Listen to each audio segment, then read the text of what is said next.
Hey guys, Scott here from ResultMaps. Today we're digging into company vision, and that encompasses mission, vision, core values. What's the difference? What goes into them? Stick around till the end. We can get these AI powered templates. I've been working with leaders to help them make sure their vision is clear so that they get results for decades now. I've worked with hundreds one-on-one through ResultMaps.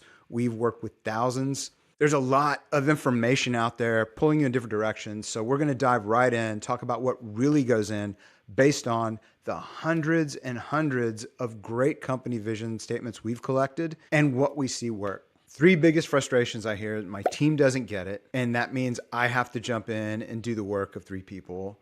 My team keeps coming back to me to make decisions on things I feel like they should understand. So it's kind of, they don't get it. And then the third one is company vision's kind of fuzzy. Like, I don't even know that it really does anything. And they've got this idea that the only way they're going to get a company vision is by going into the mountains and fasting for 7 days until the vision comes to them, or going into an all-day session with a very highly paid consultant who puts them through a bunch of steps within 3 hours. What everyone really wants is to feel like their team gets it, to feel like their team understands where we're going, what the guardrails are, how to make decisions, and then they're actually making decisions, driving the business forward, improving the business, and solving the different challenges and problems on their own. And they want to be able to set that situation up without having to go read 1,000 blog posts on it or go into the all-day session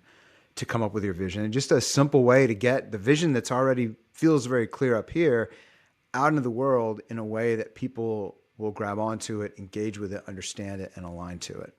What gets in the way of a CEO or founder getting those wants? I've been doing this a long time. And even on early projects, when I was just a baby consultant helping really large companies, I found that people tend to over focus on a laundry list of shiitake to do and call that the vision. Like, your to-do list isn't your vision. That's a big mistake. The business model isn't the vision. Like, they confuse all these different things for what the vision is.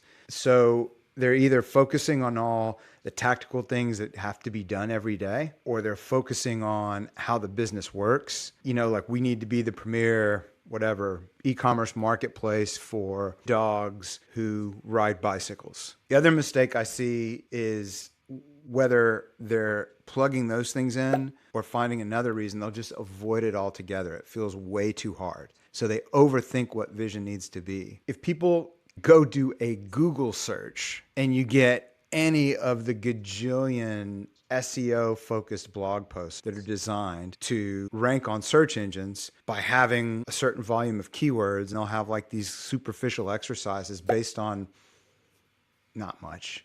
It's much simpler to get that information out than people think. Instead of doing the big exercises, instead of doing an all-day session, instead of doing that, you just need to answer some simple questions that can fill in the blanks in a way that work for people.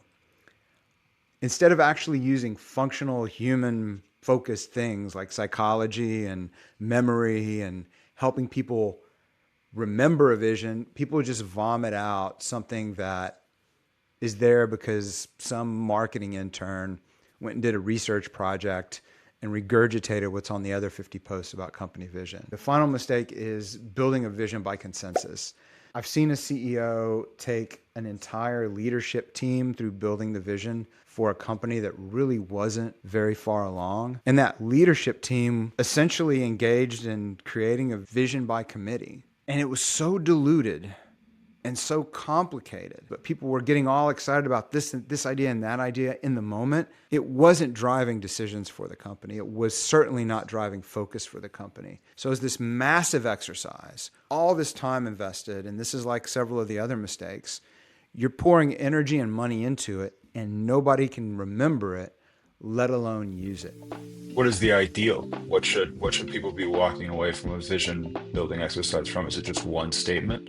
It's more than just one statement, and this is where a lot of the terminology gets in the way. You need something that provides the clarity people need. It needs to provide a sense of meaning for people.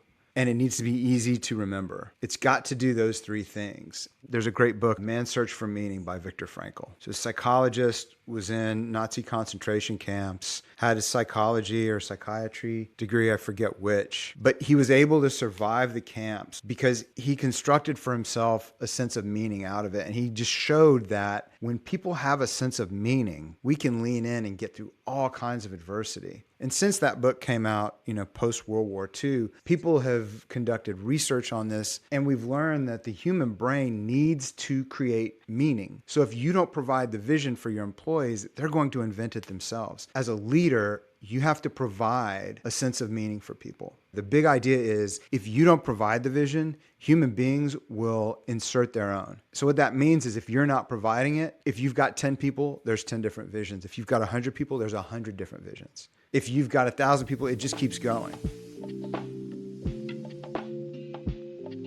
We walk people through a very, very simple methodology, and we provide very focused tools that tap into those ideas that leverage brain research. Because otherwise you end up with this prose, these poetic expressions of a business vision and what's vision versus purpose versus mission versus core values. So for us, we put a vision statement that has a statement of what we see in terms of the future, why we believe that's important. So that's the why. And you can start with the why when you explain it to people. That's less important here than that you have it. What, why? Then we need to define the core values, the behaviors that we encourage, and ensure that our team is acting on those behaviors and we're hiring and firing on those behaviors. And then to remember all that, to make all that memorable, we call the title of that set of information your mission. And that's just what the title of the book would be. And if you think of it that simply, it becomes very, very easy to build a compelling vision statement that checks all of the boxes. That's easy, simple to remember, it's crisp, everyone feels good about it, and it gives people what they need. You don't have to get lost in all the management consulting and business school jargon. You can just actually get after it with your people. If people can't understand it and they can't remember it, it's not serving you. They can't align to a vision just because you said it and you put it on a wall poster that nobody reads or put it as the first slide in a deck that no one reads. Doesn't mean you've got a vision that anybody is engaging with. So we make sure that the last step in the process is we create a hook that hooks into your memory so you can call forth all of the other elements of the process. And we call that hook your mission. It becomes the title of the book you've just created. When you've laid out the what, the why, and your core values, now you can hook into those with the title of that book. Out of everything I've learned over the last 30 years, whether it's rolling out goal-setting systems to companies with 70,000 employees, whether it's working one-on-one with really fantastic big-name founders, or everyone in between. Getting clarity on your vision and keeping it simple and effective is one of the most powerful things, if not the most powerful thing I've seen at getting a team to align. I've seen people who otherwise were going in many different directions come right together. Hey guys, if this was interesting, make sure you like and share this with someone else who could use the information. Subscribe to our channel. We drop videos like this 2 times a week, every single week, to help leaders like you level up their business and grow profitably. If you look in the comments, we have a link to our AI-powered vision template. This is 12 simple questions. All you have to do is answer these questions. You don't have to go super deep into meditation. You don't have to fast for 4 days, and you don't need an all-day session. You just need about 15 minutes. Answer these questions, and we've taken the best of what we've learned from all that research I mentioned and our real-world successes. We feed that to a very secure AI and give you back a fantastic draft for your vision. Once you approve it, you hit a button and you'll get a draft for your mission. It's really fun to use, so I highly recommend you give it a try. That's it for this episode. We'll see you next time.